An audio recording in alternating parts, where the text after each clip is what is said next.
Today it is my pleasure to welcome Candace Owens to the program. She has a new documentary, Convicting a Murderer, which is based on the Netflix series Making a Murderer, in which, I believe this is her quote, an argument can be made that Netflix made millions by transforming an irrevocably evil man, Steven Avery, into a sympathetic character. Yes, that is her quote.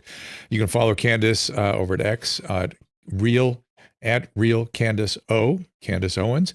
The series can be seen at Daily Wire Plus, is a docu-series Convicting a Murderer. I've seen several episodes. It is quite compelling. And we're going to change gears a little bit today and do a little true crime conversation.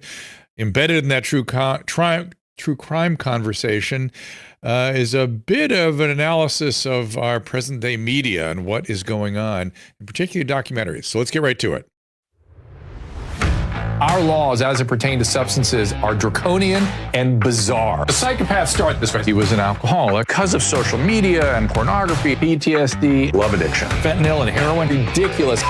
I'm a doctor, for sake. Where the hell do you think I learned that? I'm just saying, you go to treatment before you kill people. I am a clinician. I observe things about these chemicals. Let's just deal with what's real. We used to get these calls on Loveline all the time. Educate adolescents and to prevent and to treat. If you have trouble you can't stop and you want to help stop it, I can help. I got a lot to say. I got a lot more to say.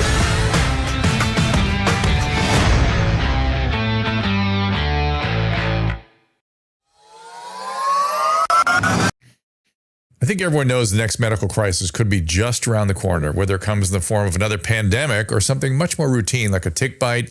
You and your family need to be prepared. That's where the wellness company comes in. You know the wellness company. We have their physicians on like Dr. McCullough frequently. The wellness company and their doctors are medical professionals you can trust. And their new medical emergency kits are the gold standard when it comes to keeping you safe and healthy. It's a safety net. It's an insurance policy absolutely. That you hope you're not going to 100%. need, but if you need it, you sure as heck are going to wish you had it if you need it. Be ready for anything. This medical emergency kit contains an assortment of life-saving medications, including ivermectin, Z-Pak. The medical emergency kit provides a guidebook to aid in the safe use of all these life-saving medications. From anthrax to tick bites to COVID-19, the Wellness Company's medical emergency kit is exactly what you need to have on hand to be prepared. Rest assured, knowing that you have emergency antibiotics, antivirals, and antiparasitics on hand to help you and your family stay safe from whatever life throws at you next. Go to drdrew.com/TWC. That is DRDREW.com/TWC to get 10% off today. Just click on that link. There are three reasons the central banks are dumping the US dollar: inflation, deficit spending, and our insurmountable national debt. The fact is, there is one asset that has withstood famine, wars, political and economic upheaval dating back to biblical times: gold.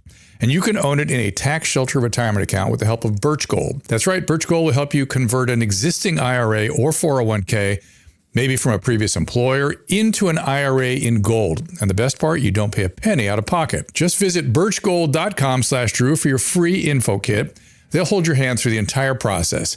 Think about this. When currencies fail, gold is a safe haven. How much more time does the dollar have? Birch Gold has an A+ rating with Better Business Bureau and thousands of happy customers. I do not give financial advice, and previous performance is no guarantee of future performance. Visit birchgold.com/Drew to get your free info kit on gold. That is birchgold.com/DREW. Quick reminder, tomorrow, Dr. Pierre Corey joins us again with Kelly Victory. And next Tuesday, Ed Dowd makes another appearance, and he's always a favorite. You guys are very interested in his data, so we'll see what is new with Ed Dowd. It is my privilege, as I said, to welcome Candace Owens today. I think you all know her. If you don't, I don't know where you've been. In addition to being a political commentator, she's host of The Candace Owens Show, author of New York Times bestseller Blackout. You can follow Candace on what used to be Twitter, is now X, at @RealCandaceO. And the new docu-series is available at Daily Wire Plus. It is Convicting a Murderer. There's the billboard for that. Let's push her book up too, Caleb, if you don't mind. And you can follow Daily Wire Plus, at Daily Wire Plus on Twitter, Instagram, and Facebook. Please welcome Candace Owens. Candace, welcome. Thank you for having me. It is a privilege. You're coming to us from Nashville? I'm coming to you from Nashville. Yes, it's great to be down here in the South. Fantastic. It's you've been living there for a little while. It's got to be Tennessee. I was there literally last weekend, and man, it's a very positive place. It's extraordinary, the growth. Things can be different in certain places of this country. You forget when you live in California. Yeah, it really does restore your faith in everything. And it kind of shows you that a lot of us have a microscopic view of what's going on in the country. All of the good stuff I feel like happens in the middle. And yet we seem to be holding a microscope and we're always looking at what's happening in LA and what's happening in New York. And so as someone who came from New York, born in New York, raised in the metropolitan area, to be able to move down south and to see people that reflect the American values that we know, it's been absolutely incredible. And obviously the move for me was inspired by having children, and the whole Daily Wire network moved down here. So it's been absolutely wonderful. Part of what you were just saying is what I want to zero in on today a bit, because I'm fascinated by what's been going on in this country and the world recently. One of the areas of fascination, I have several, but one is media and what media has been doing and the distortions of media and the crazy seeming unanimity of the chorus in so many areas of the media. COVID was just one big example of some of this. But interestingly, this documentary you've chosen on Making a Murderer is essentially the Netflix documentary that people became galvanized around, was sort of the early days of maybe the beginning middle of media distortions. How did you come upon this project? What were you a fan of that documentary? Were you worried about documentaries generally? What got you to do this project? I always say that it makes perfect sense if you have followed me politically and kind of my journey into what I call now an awakening, realizing that much of what I had learned in the school system was a form of systematic brainwashing. The belief that as a Black American, I was suffering, even though if you look around, Black Americans never, in any place in the world or any point in human history, have had more opportunity than the people that are walking in America today, Black people that are walking in America today. And so as I began that political journey into realizing that there was a concerted effort by the culture, the mainstream media, and by the school system to create minds, I've been interested in first examining how I was brainwashed and then kind of enlarging that understanding to the entire world, right? So I'm interested in a mass psychosis. You brought up COVID. Of course, that was a mass psychosis. It's a concerted effort by the media, by the school system, using experts to convince people that everyone was dying and that we were facing another bubonic plague, and it was effective. That fascinates me. I was interested in a mass psychosis when it came to Black Lives Matter, which was my first project that I did with the Daily Wire, exploring how people were able to be convinced that George Floyd wasn't just a person who died, unfortunately, but was a hero. People were getting baptized at one point where George Floyd died. They had basically had christened him. I mean, they had turned him into a figure like Jesus Christ. That's really bizarre. And so if you like psychology as much as I do, and if you are interested in this period of heightened propaganda and also a cultural battle for minds that we're facing right now, and it naturally leads you into looking at the mainstream media because they are the most potent form of brainwashing that exists today, right? And it's everywhere. The media is absolutely everywhere, and they're fighting for minds. And so I was interested in this project because it is very similar on a large scale. It was kind of the first time that Netflix dabbled into documentaries, into a docu-series for the first time. They weren't that big when this took place, and suddenly they became massive. This docu-series was incredibly successful, and people weren't just convinced that Steven Avery was not guilty because of this docu-series. They formed what can only be described as a cult, a Steven Avery cult, and we show that later on in this docu-series. I don't want to offer any spoilers, except for the ones that have already been in the media, which is that he's got fiancés, he had people that wanted to marry him, people crying for him, and this man, after looking at everything that he's done throughout his lifetime, which we've explored in the first 4 episodes that are available, was nothing short of a monster. Fascinating. I wanted to dive into this project and unpack how that could possibly happen. How do we turn villains into heroes and why? Yeah, that's a great question. And I've generally been very concerned about how people consume documentaries. They consume them as though they are deep academic dives into almost the way we'd read a Chernow book or something. It's like a biography. In point of fact, they are vehicles for entertainment. They're trying to capture eyes like everything in the media, and they have a distinct point of view. They have a specific point out of view they set out usually to provide. Do you know why the two documentarians had that particular point of view?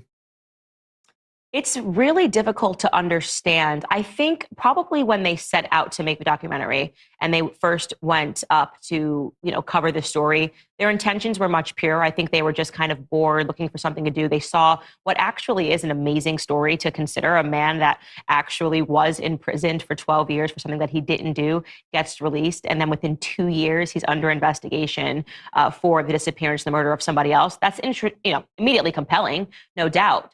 But after listening to their prison calls, which we will reveal later in episodes, and being aware now of how much they had that once they started looking into this, it's difficult for me to understand or to imagine how these two women, which is important to say that they are women because Teresa Halbach was also a young woman who was killed, could have had the stomach to do what they did, to go onto this press tour and to lie, because when they said to people that they didn't have an angle, just as you said, what we will show via their prison calls is they were very clear about their angle when they were speaking to Steven Avery. They told him that they believed him. That's an angle, right? So I don't mind creating a documentary. As you said, everybody has a viewpoint. I'm telling you right now that my viewpoint of Steven Avery is a monster, but you should be forthcoming with that, right? So that people can know this is the viewpoint that I'm trying to examine and try to show you. Here is my supporting conclusion.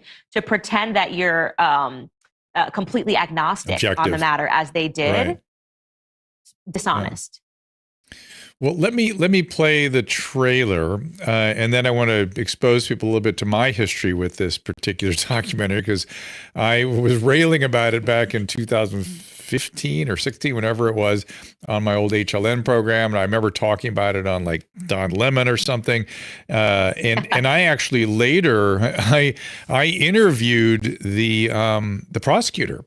I got to know him a little bit. Did you interview him in the documentary? I didn't see that part. I specifically didn't interview him, but we did include an interview from him in the documentary. Okay, because he's got some interesting notions also about what happened. Let's just first play the trailer. So here's the trailer. It's a little bit cut down, but certainly gives you the flavor of what you'll see when you watch the docuseries. This is a collect call from Steve, an inmate at the Calumet County Jail. The man served 18 years in prison until DNA evidence cleared his name. The Two Rivers man was convicted of sexual assault in 1985, but exonerated with DNA evidence in 2003. So this is the infamous Avery lot. Now, 2 years later, he again finds himself tied to a police investigation. Accused of murdering Teresa Halbach on the Avery property. Steven Avery's 16-year-old nephew admitted his involvement in the rape and murder of Teresa Halbach. The car is discovered just around the bend.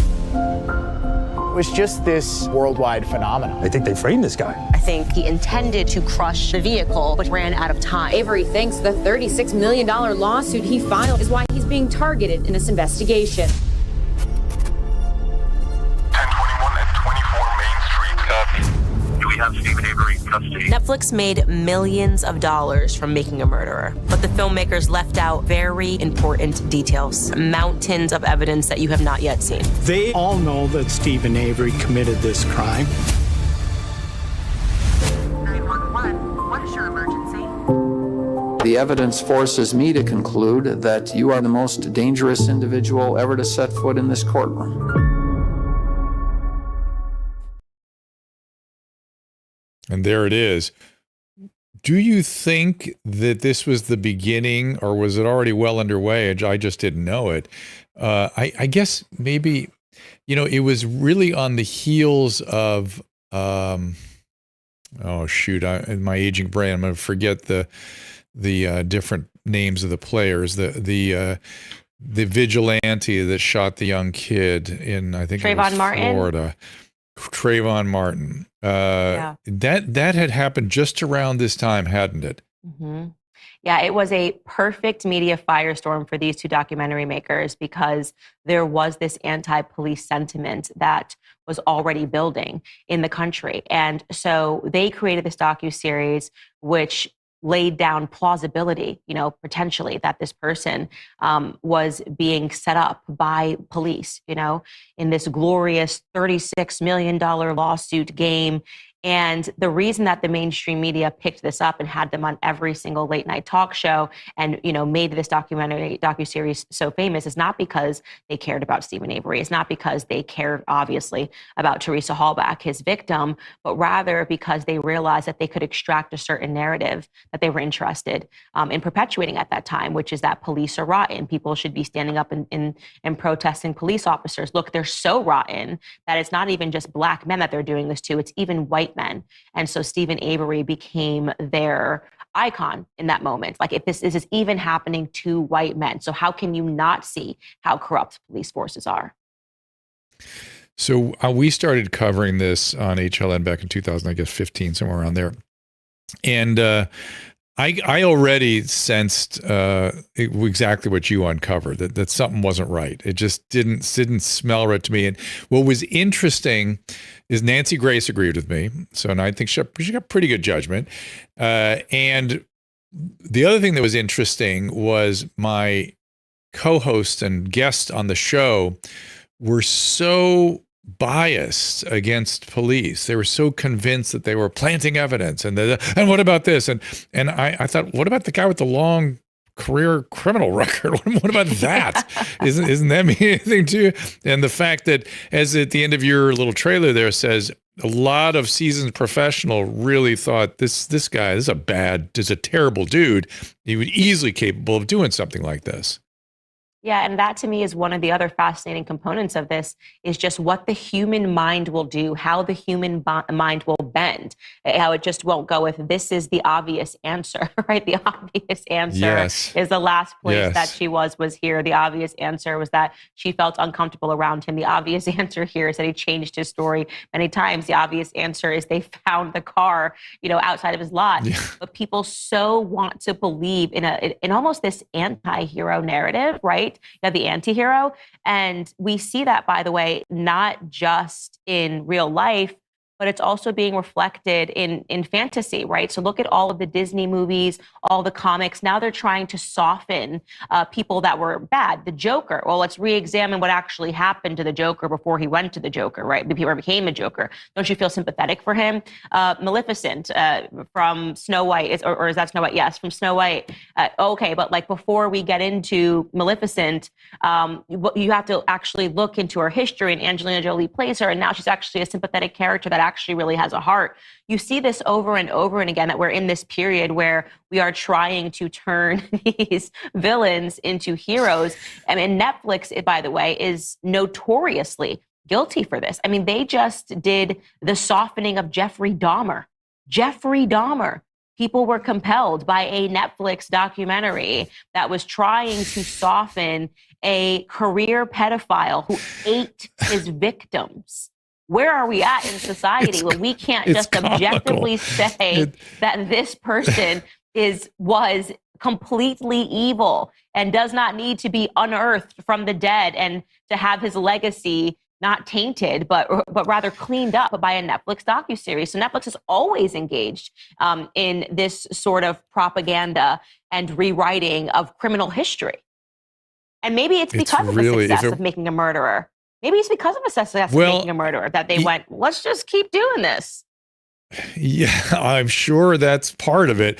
But I think there's a cultural, if the culture wasn't already, into this, didn't have an appetite for it, they wouldn't have this success, right? And I'm interested in looking a little bit at the historical sweep of this. Before we do that, I just want to say, I am, the way I frame these things, I get to shut the door oftentimes and talk to people who've done horrible things. And so part of the job of mental health is being able to find sympathy for or empathy for people that are pretty hard to empathize for.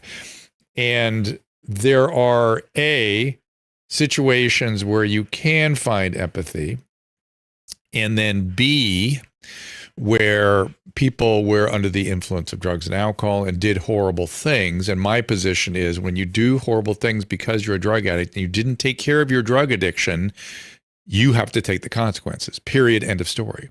And that's part of getting well from this thing, is making amends, which is cleaning up your side of the street. So you did horrible things under the influence of drugs and alcohol. That's on you for not coming to treatment before you did that. That's on you. And the fact that you did it is now on the legal system and your relationship with that legal system, period. If you killed somebody with DUI, I'm sorry. Now it's a legal problem. It's no longer something we can talk about as part of your illness because you didn't take care of it in time. And then 3, as you mentioned, there are horrible people. There are people that are reprehensible, that are evil. We know this. Their brains don't work the way our brains do. They don't. Other people's feelings don't really exist to them. People are there just for their own use and sometimes even for sadistic enjoyment. And that's exist. Those things exist. And to try to pretend they don't is erroneous, frankly, and fallacious. But the interesting thing to me about all of this is the historical sweep. Now, would you call yourself a Gen Xer? Is that sort of the group you were in, or you're actually millennial? I'm a millennial. You're a millennial. Millennial. So you must have been right at the cusp somewhere, because you don't have any millennial features. but as such, you'll appreciate this. So when I was an adolescent, we glorified sociopaths. Sociopaths were what we decided were the individuals that we would elevate to on high. I remember we made them student body president. They were the guys who learned to play guitar at 14 because they were depressed and couldn't get on socially. And that magically, these were the guys in rock bands who then acted out horribly, and we still haven't reconciled that. There's a next good documentary for me, the horrible behavior of rock bands in the 70s. But we elevated them to a status. In fact, Jan Wenner just got in trouble for writing a book about these guys, and I always cringe when they idolize these musicians as great philosophers. They were a lot of them, not all of them, but a lot of them were sociopaths, and we elevated them. Then we sort of moved into, I don't know, elevating narcissistic sociopaths. It sort of seemed like we were sort of more in that zone.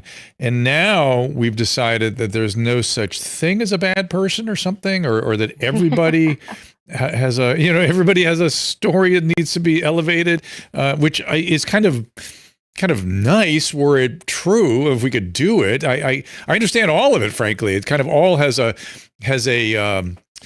inspiring flavor to it, but it's really misses the point that we're taking people that maybe we shouldn't be idolizing them, and that then impacts young people. I think about your children. I mean, we're in this weird phase.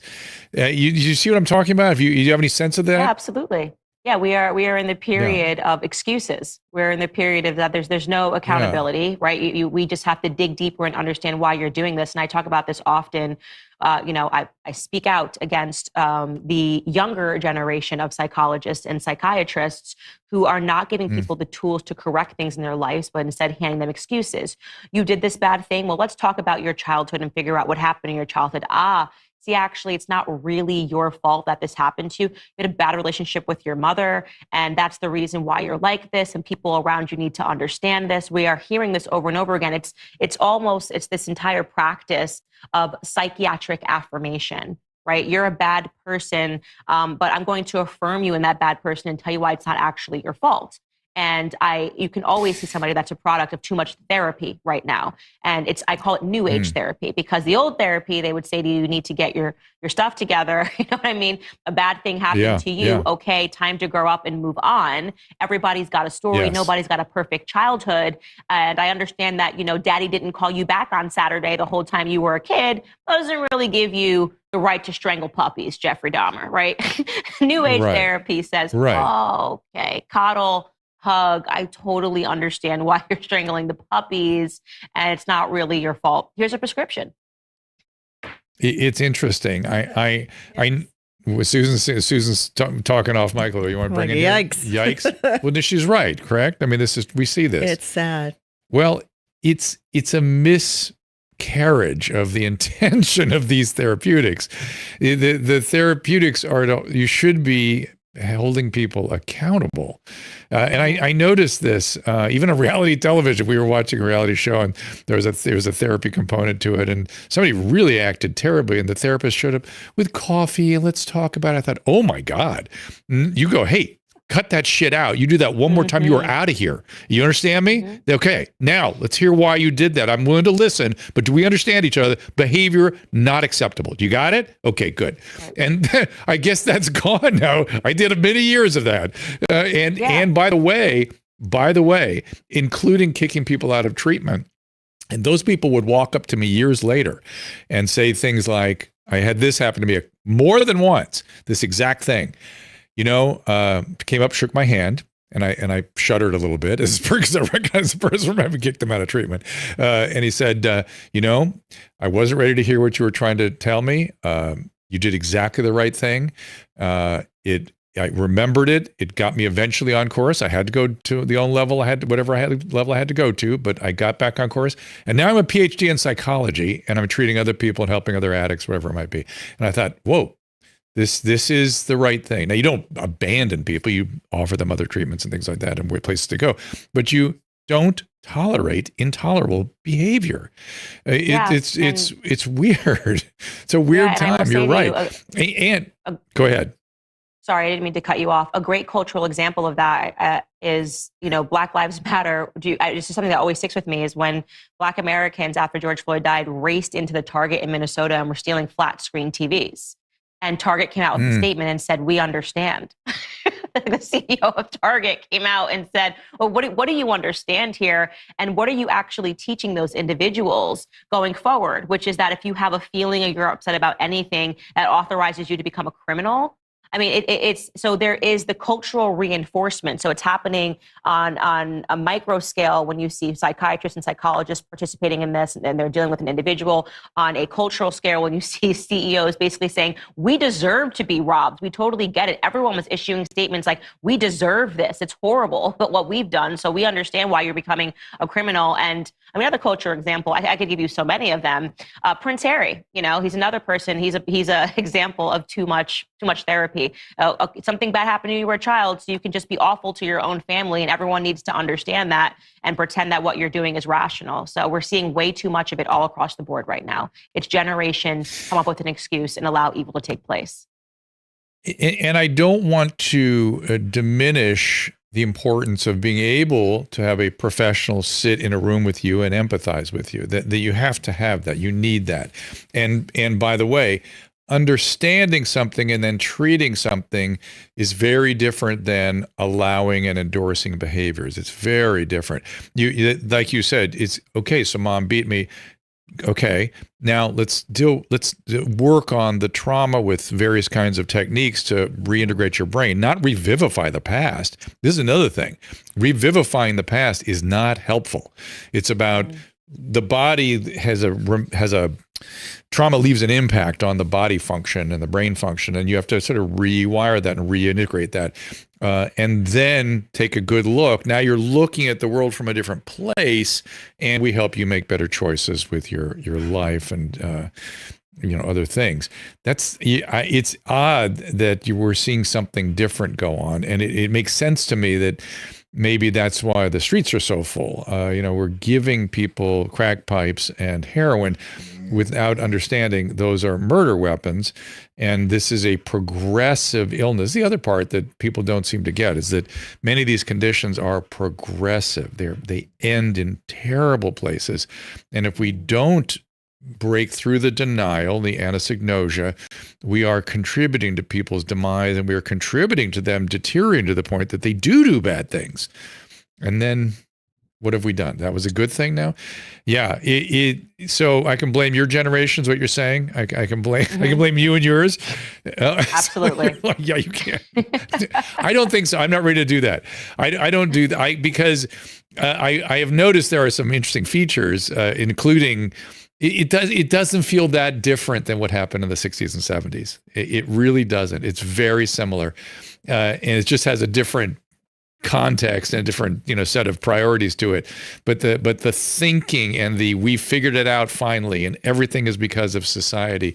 And only listen, I was talking to Adam Kroll about this morning. He goes, we both remember when 26-year-olds were saying, don't trust anybody over 30. 26-year-olds. There's denial about your own biology and your own aging and your own participation in society and human motivation. All that is denied. All that is denied. Where did that come from? Is that academia? A part of it is academia. It's one piece of it. It's academia working in lockstep with culture, working in lockstep with even like the breakdown of family and government and things that are happening in that regard. And that's what I talk about all the time on my podcast.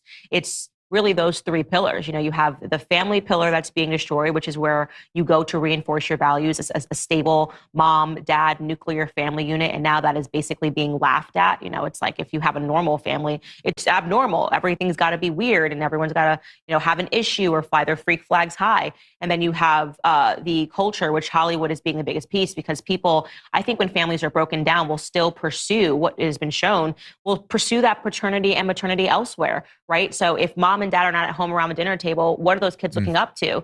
And that becomes cultural figures. They're looking up to, well, what is Taylor Swift saying that I should be supporting? What is Beyonce saying that I should be supporting? And this is why there's such a stranglehold, I think, in Hollywood to enforce the same ideas over and over again. If you step outside of the bounds of what they say is acceptable, they come after you. That's the truth. Hollywood is very much a cult. Cult comes from the word culture. And when you get to the media generally, though, it when you talk about being a sinner and being gone after for being impure, these are all the territory that religion has normally filled, right? The excesses of religion, frankly. So when we don't have some of the beneficial aspects of religion and religious communities and something outside of ourselves, which is a very important concept, we fill with these other teams and these other talismans and these other sort of purification processes where we go after others.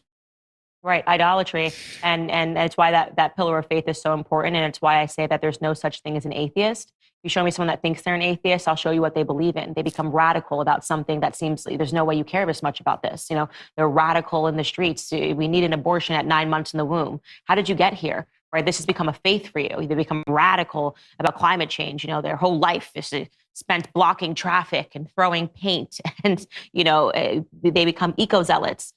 They become radical about BLM. That's somebody that's spiritually void and filling that with something else. It isn't possible to not seek some sort of spiritualism. So when it's misplaced spiritualism and it becomes these other topics, it can be very scary. And I talk about that in the documentary as we go on. And I talk about what is it about Steven Avery that compelled these people. When you see this one woman in a later episode and she's crying in a way that I couldn't stop looking at her. I was like, we just need to keep showing this because she doesn't know this man.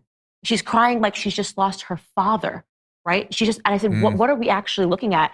This is a spiritual void, and she has replaced it with something else. And that something else for her was Steven Avery. Wow.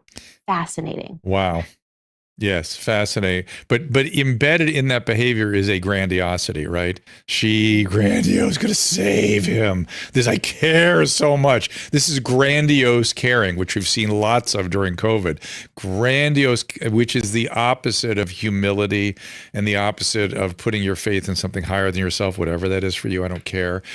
This is what that's all there for, to buffer against some of these tendencies of the human soul that towards these excesses. And because I've also become obsessed recently with the French Revolution. I was just told yesterday that Clarence Thomas lately has been obsessed with this too, because it's different context, different outcomes. There's a lot of differences, but the language, some of the psychologies, being pure enough. The other thing we're starting to see now is everyone ends up on the guillotine. Nobody's pure enough, and they start eating themselves, which is also a mathematical inevitability of these excesses.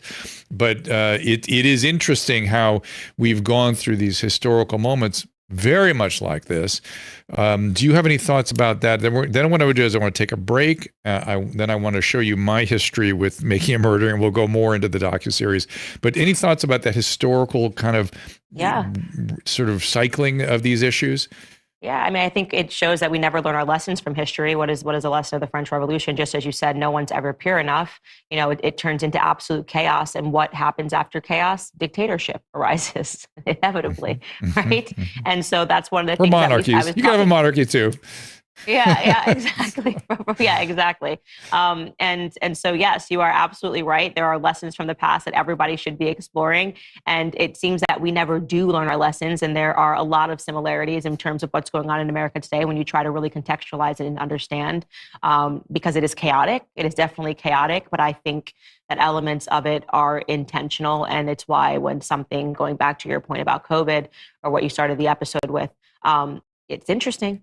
It is interesting. It's very scary. I wrote a book about, it is scary. I wrote a book about narcissism, and I wanted to put a chapter in about the French Revolution because it was the only period of history I could think of in the sort of at least close to modern era where narcissism and childhood trauma and all that was so prevalent in a population.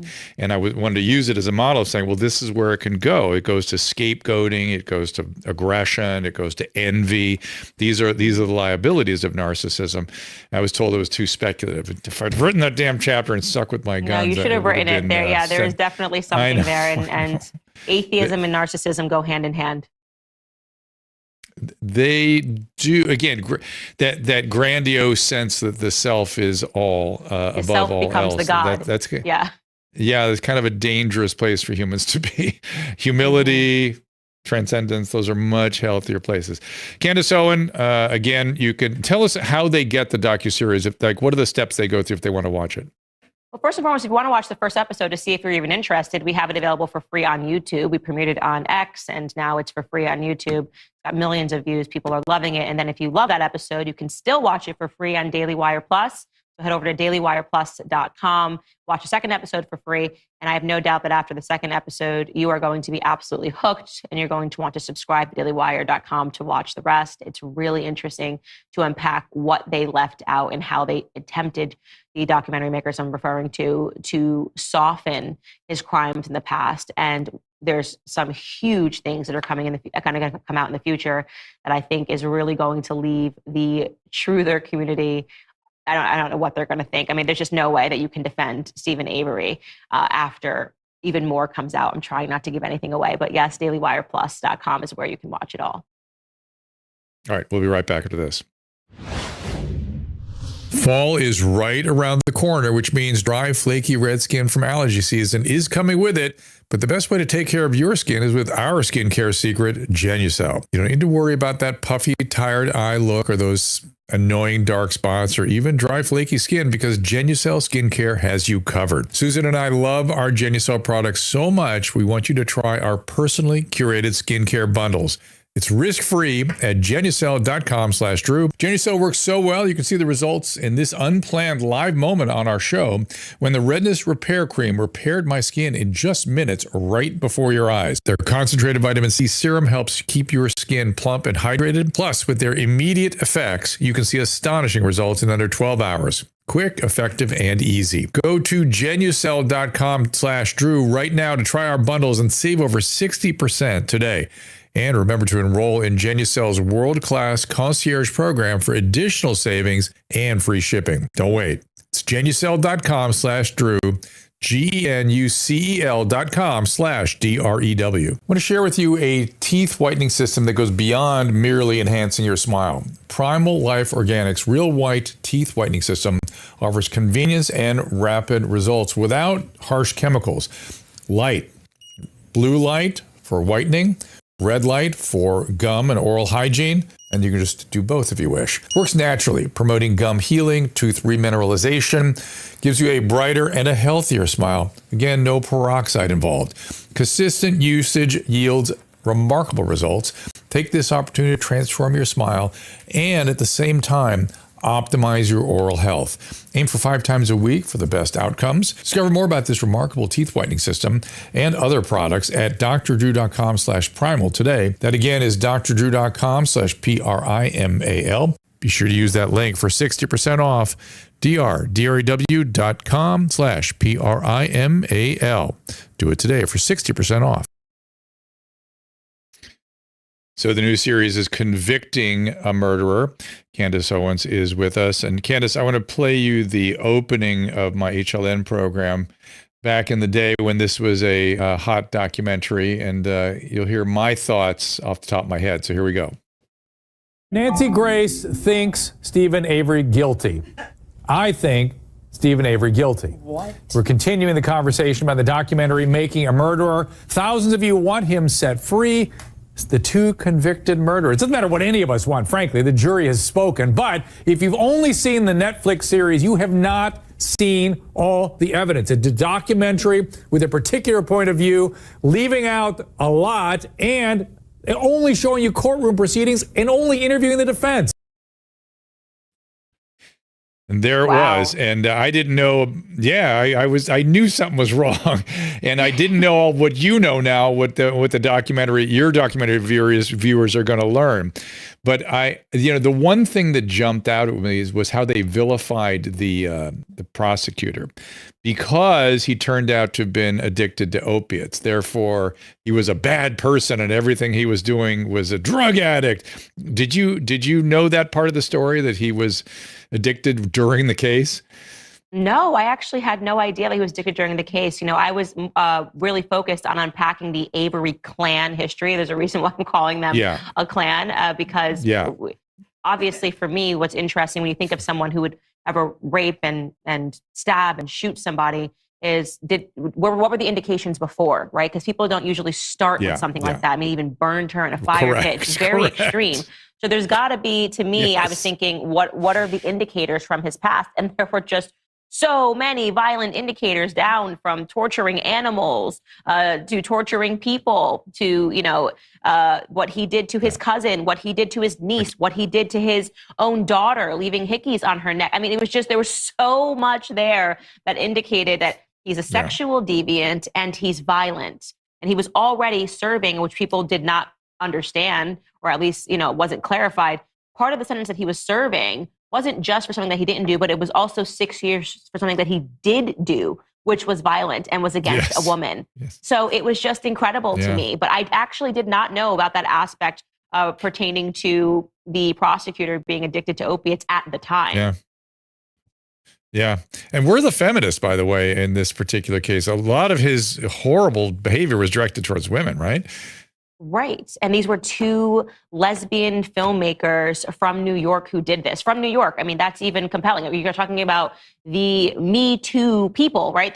This is like, you're talking about liberal women from New York who made this docu-series, who would, later go on. The next wave of feminism would be the Me Too movement, right? Which is, we should believe every single allegation that comes from a woman. And that's why, as I said, it was especially horrific to realize that I felt that Teresa Halbach wasn't just murdered in this life, but she was murdered in the afterlife. And she was murdered in the afterlife by these two female documentary makers.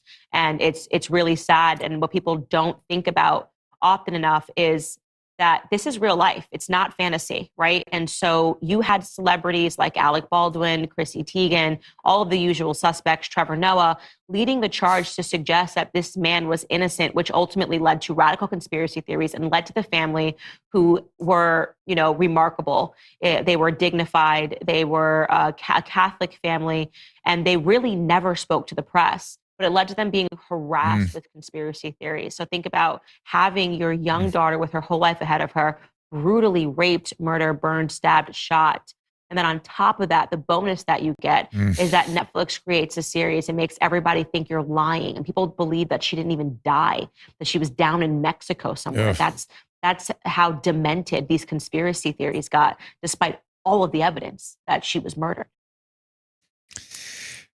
So the prosecutor was named Ken Kratz, and I interviewed him a couple of times when he was sober. I think he's still sober. He was in the program. He was very committed to the program.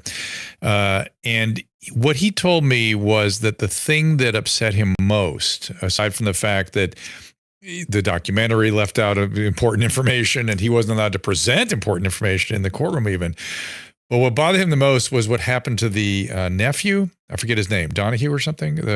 Brendan Dassey. The young kid. And that... Dassey. And that, I had trouble with that police interview that they did to him too. That was a little odd. That the police sort of, this kid was impaired, you know, and they had no one there with him to defend him while he was sort of manipulated through a little bit of a interview. I get that. I got people's criticism of that. I agreed with that. But what you didn't know, and I don't know if you uncovered this, and Ken Kress told me, is that he offered him like a 10-year plea bargain or something, and that the family wouldn't allow it because it would leave Steven implicated or out in the cold at least, and this kid ends up getting convicted. Well, unfortunately, you just given a spoiler in my docu-series. No, I didn't know. Totally it's already. I'm totally. Okay. Okay. You are absolutely Sorry. correct. You are absolutely correct about that, and I'm glad because I just had to give something in this interview. I'm like, there's just something that I want to say, but I will push back on the notion that the police did anything wrong when interviewing Brendan Dassey, and that's going to be a huge thing. Please tell me. You know, they edited down that police interview.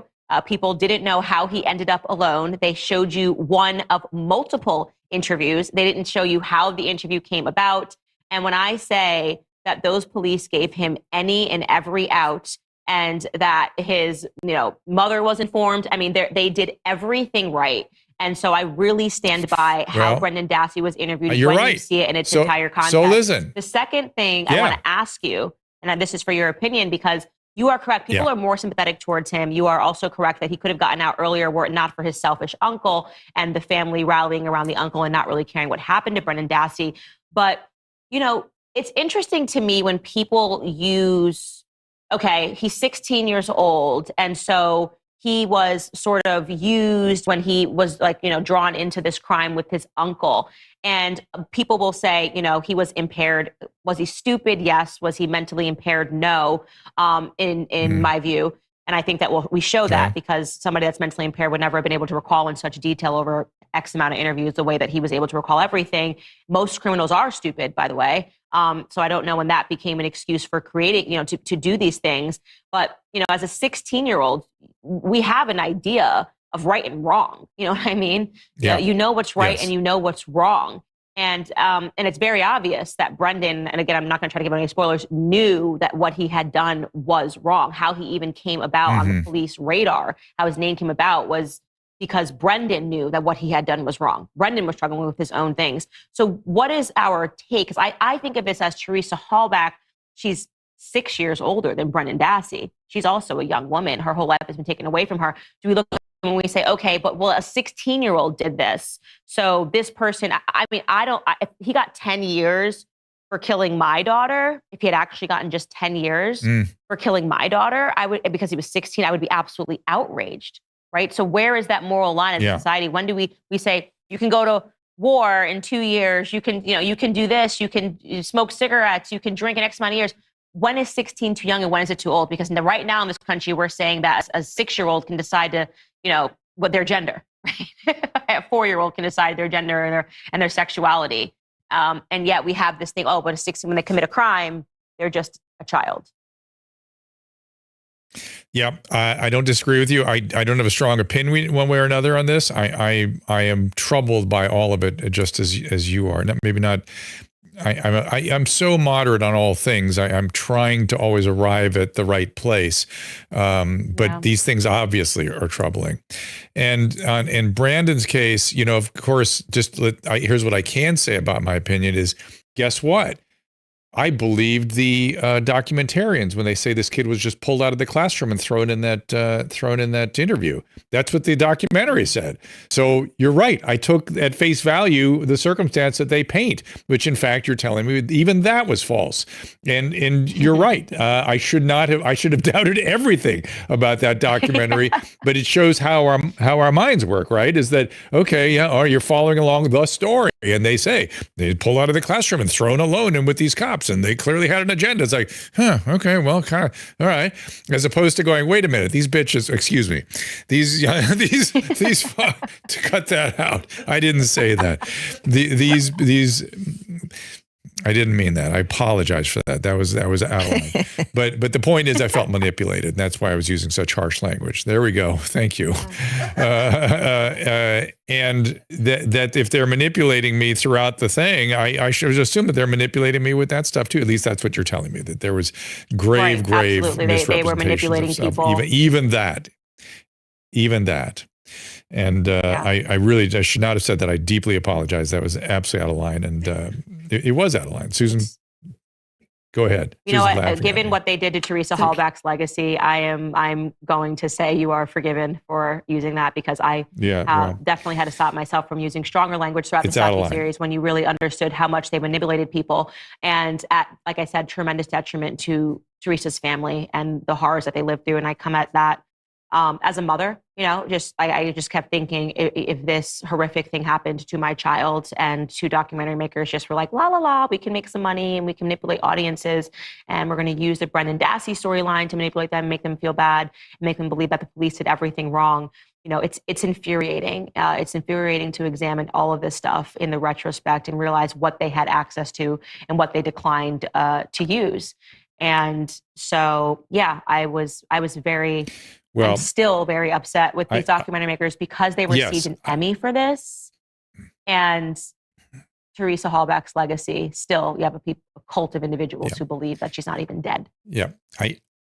I think we leave it there. I think both of us are upset by all of this, and my language sort of shows how much I'm losing myself thinking about being manipulated and manipulating an audience and changing the legacy of a dead person, and it worries me so much in the context of so many other manipulations that are going on in the media today, whether intentionally or not. I don't know that people are setting out to manipulate, but it makes you worry. I pulled up a thing here from a book written by somebody named Mirlou Joost. Have you ever heard of that person? Mirlou Joost. No, Joost Mirlou. Heard of them. Okay, this is a psychoanalyst who. He's a psychoanalyst who brought in millions of victims, data on millions of victims of, amongst other things, Nazi terror. He studied mass formation psychosis. I think he's been gone for a long time. It was first published in 1960. And I'm going to show you the different elements that he concluded were necessary for this to be effective, this mass formation. Menticide and individual mental submission. You had to get people to submit. Pavlovian conditioning, he said that you would condition people with certain, response qualities. The roots of mass brainwashing, outsourcing the responsibility to think for themselves. If you outsource that responsibility, that is set up for brainwashing. Weaponization of fear, we've certainly seen that, and mental contagion. So those are sort of the elements that set these things up. And I think we have been through a giant wave of something like that with COVID. And I think we need to be on the lookout. We have to be very cautious if we see anything like this again. In a way, this thing you're talking about was that. It was sort of a mass brainwashing operation. Yeah, and it happens in so many different regards. It really does, over and over again, and I am fascinated by it, and you see all of those elements, and I really like the idea of outsourcing thinking, because that's what really happens when you start saying things like, trust the experts, trust the experts, trust the experts. So don't at all think about, common sense, or thinking about your experiences, or thinking about what you know about it. Even if you had this illness, you must just outsource your thinking in terms of COVID. And I think with documentary makers, they're outsourcing the thinking, and they think, oh, it's a documentary, so obviously they're committed to telling the truth. We naturally accept a documentary as concrete proof of something. It's weird. We don't have the same relationship with the media. We'll say, oh, I don't trust it because it's left-leaning, or I don't trust it because it's right-leaning. But when it comes to documentary, this just must be right in the middle, and they're just interested in telling us the facts. And actually, the history of documentaries, which we show in episode 10 of this docu-series, has always been laden with propaganda. And so it is interesting that we trust documentaries to always tell us the truth, and to assume that there is no angle, when all documentaries do have an angle, which is fine, again, as long as the people that are making it are forthcoming with what they actually believe. I'm most pleased to see that you've not lost your ability to smile and laugh at some of these things. Your sense of humor is still intact, and that is delightful to see because it is a nice bromide for the present moment. So thank you for that, and thank you for spending some time with us. Appreciate it very much. Again, tell them where to go to watch the doc and to follow you. You guys, you can watch the first episode for free on YouTube. Then you're going to head over to Daily Wire Plus. You can watch the second episode for free. And if you subscribe because you are so hooked, which I promise that you will be because it's amazing, especially if you're a woman. I don't know, women, we really love a true crime mystery. We're all about that psychology. You're going to be very interested because it's going to force you to examine your own psychology while also being able to take a look at somebody who, I have to agree with the judge in this case, might be one of the more dangerous people in our society. So thank you guys so much thus far. It's been a tremendous success. Steven Avery is allegedly leading a charge from prison for people to downvote Convicting a Murderer on Rotten Tomatoes. So let me encourage you, if you are watching, to upvote it because the Avery cult is coming at us, but it's been a smash success and it's only because of the people that follow and support. So I'm grateful to everyone and grateful to you, Dr. Drew, for taking this time to talk about the docu-series with me. And thank you. It was a pleasure to watch it. At Real Candace O, we will see you, I hope, soon someday. Absolutely. See you guys soon. Thanks, Candace. And for us, Caleb, do you want to take a couple calls? Yeah. Or, Susan wants to take a couple calls. Take some calls. Are we okay for them? All right. So if I see people have raised their hand already, so I will go ahead and pull you up. I think you were having a little PTSD there from HLN days. Me? Yeah. Is that what happened? I got my nervous system got a little overheated. Yeah, And I hope Caleb took care of that. Flashbacks. Caleb, did you take care of that, or do I have to worry about what's next for me? It's okay. Caleb, are you there? As long as you didn't call Candace a bitch. That's all. As long as you didn't say the I word or the H word, I think we're fine. So those are the only things banned these days. I really was unfair to some people that I said I shouldn't be calling people names. I just don't like that, and it just flipped that. It fell out of my mouth. So please, I don't know. I feel like you had some HLN passion fly out. Yeah, Back that would have been days. curtains if I'd done that on HLN. I think it's true. But please do. My apologies again. I don't like it when I go to excess like that. Just ripped a bong hit. You have to unmute your speaker. Did you? Yeah. Or else I'm gonna have to go to somebody else here. He's ripping a bong hit. No, he just ripped a bong hit. I'm here. Okay. There you are. What's going on, my friend? I'm here. Here we are. We hear you. Okay. We hear you. What's going on? Oh, cool. Right on. Okay. So, you got Candace and you on the phone. You guys, to me, it just sounds like you talk about a bunch of hearsay and gossip. You guys aren't even discussing the murder room. Like, none of these people. I have no expertise in that. I just do remember talking about it with the prosecutor, and a lot of that was kept from the public. That's what he was telling me. Whether or not that's true or not, I have no way of knowing. Candace, have you read the filings? Candace is no longer here. It's just me. Oh, so you can ask her that in sort of absentia. It really sounds like to me that, first of all, I expected more from you, to be honest, to have a little more hardball questions, seeing this is so serious. You have two men in there that are in there for life, and there is zero evidence that leaks them to the murder room at all. They're not even sure if these bones are human. They have not even been able to prove that. But the room itself, none of them. You're talking about it was described as a bloody massacre, a rape, torture scene, and the slitting of a throat.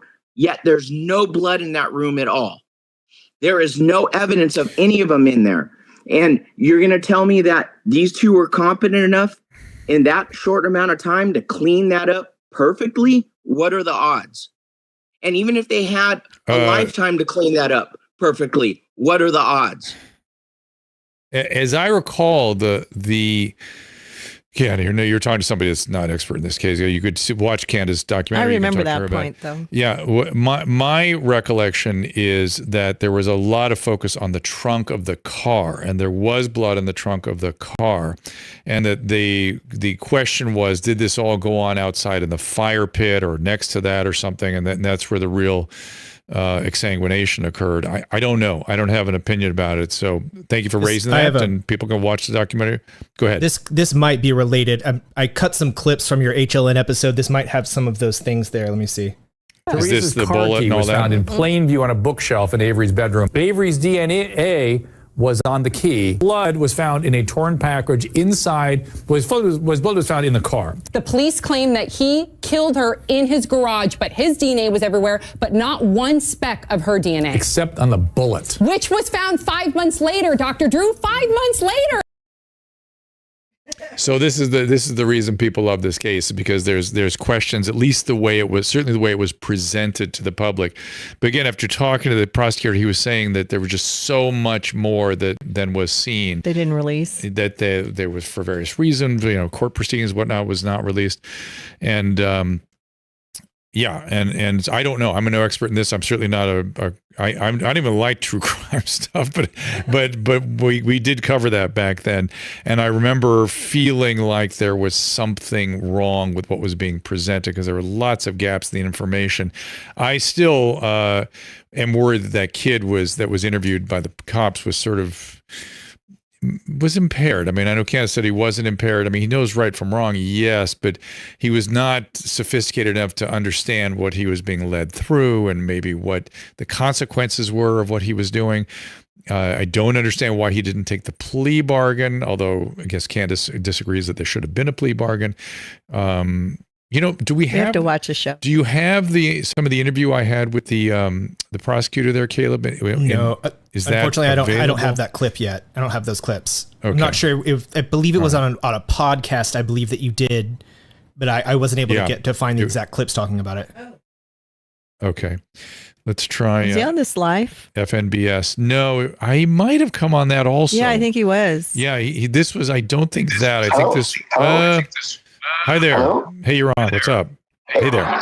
Dr. Drew, oh my God, this is crazy. This is great to hear your voice. I used to listen to your Loveline show with Adam Carolla as a kid growing up, and it really planted a lot of seeds that grew on me, and it's stuff that was innate to stuff I was really interested in, stuff you're talking about now, and how just psychology is affecting people, and especially in this new terrain with social media and mass media itself. Yeah. But yeah, it's really great to hear your voice. Are you going to be doing this more often, or? We do every Wednesday, Thursday at 3:00. It's a streaming show that we also push out on Twitter Spaces. God. Yeah, we did for a long time. Yes, we tend to be. But we tend to be talking. I tend to talk to physicians, and we tend to talk to people that have been silenced. I want to hear what they have to say, just because I figure they have. Right. Why would people so go out of their way to silence people that have dissenting opinions? I've never been in a world where that was the case. We sort of take on dissenting opinions to try to. I am in that world, my friend, and that is kind of the shtick of what FNBS kind of is. It's fake news bullshit, but it's also a forward news broadcasting system, and I want to kind of standardize an approach in a scientific way in how we receive information, and a lot of it has to do with context and sourcing, and these are things that are played upon by medias, and when you. Depending on the medium that you're talking about, it's really a different animal, because when you're getting into the social media platforms, then you're talking about algorithmic grooming, kind of, which is what's happening is that certain innate qualities that are in humans, we're predisposed to kind of watching and being attracted to sensationalistic things, violence and crime and stuff like that. So, I mean, these things are what attract our attention are what kind of perpetuate that algorithm, and the medias themselves, they capitalize on that through advertising. And really, I mean, it also works in that same regard with traditional media, where, you know, they show us, you know, crimes and violence. You guys are talking about a case that I haven't even heard of, thank God, because it has no fucking bearing on my life. Like, I can't do anything about that, and that type of shit happens all the time around me. Good. I don't know. Maybe, maybe it's a bigger issue. I don't need to like touch on. Yeah, sorry. No, it's good. I like it. I would say I'd love you to check out Dr.TV and look at some of the previous interviews we've done and see if they are, you know, opening people's minds, or are they misinformation, or what are we, you know, just by talking to people, are we doing something proper? It seems to me that fresh air, sunlight is our only solution, and it certainly mitigates paranoias. People are less paranoid when you give them access to everything, and it sort of makes you it doesn't make you offload your thinking. It makes you do the thinking yourself. Yes, and you were kind of slowly you were suggesting and kind of hinting at that when you pointed at the pandemic as this kind of cause for what's disassociating us and kind of disenfranchising us as a whole kind of thing, because we've been limited from that kind of direct engagement, which is definitely screwed with humanity and our motivations, and it just, this is something that is kind of known, and the nefarious part about it is that these entities have enough money and capital to do campaigns to cover up their tracks. And they can always, you know, just kind of stay a little bit ahead of the game. That's why I really, really love and I endorse X, because it is right now, as it is an open ground. And with Elon making it open source, it is very valuable. And he seems very inclined to listening to what people have to say. So I can't speak for what's going to happen with it, but it is probably like the best chance we have right now in the West, at least, for attacking this big problem, because there's enough, there's enough behind X and Elon. Yeah, I appreciate talking to you, and this is really great. But they're really great to hear your voice, Dr. Drew. You really inspired me, and you know, I've gone through my own stuff in my life, but very cool. Hope to maybe get to talk with you again. Well, I love your thoughts on what we've been doing. Go watch some of that stuff or listen to it and see if we're on the right track, because we're trying to do.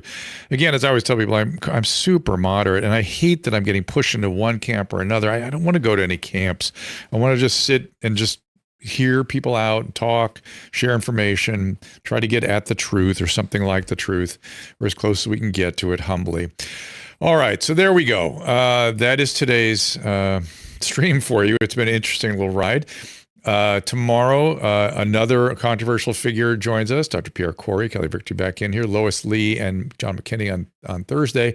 And Ed Dowd comes back on next Tuesday to give us an update on his data. You guys really enjoy him. The golden boy. He's the golden boy. Susan, any thoughts before I kind of wrap things up here? I'm looking at the restream, and I'm looking at the turnout today on Rumble. There was a good turnout? Mm-hmm. That's because of Candace. Everybody's going to be boycotting YouTube because Russell Brand got demonetized. I think he got more than demonetized. I think they froze his channel or something for the moment. Certainly demonetized. I think he was moving over to Rumble anyways. Like, I think that was sort of it, but he kept the other one because he had been censored a few times along the way. All right. Haven't we all? Welcome to the club, kids. The Restream guys are on me for having used a bad word. It's just not, it's not no, that's cool. Yeah, it's that's Tom okay. Cigars. He's just I see Tom going nuts on me. I know what he's doing. They're getting on to you for apologizing for using a bad word. I know. No, I know what they're doing. And But it's just not proper. That was form. even funnier, actually. I couldn't stop giggling because you were, I'm so sorry. I'm so sorry. It just was, there are certain things I won't apologize Candace for. laughed when you said it. I know.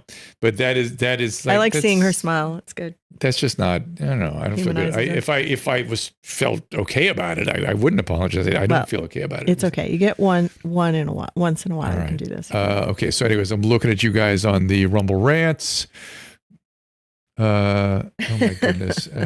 Emily Barsh is blowing up my computer screen. Tom Cigars in. Also, I'd like to announce Drew's new show, Troll Dr. Drew. I just say Tom's been my trainer, my troll trainer. Things to Drew.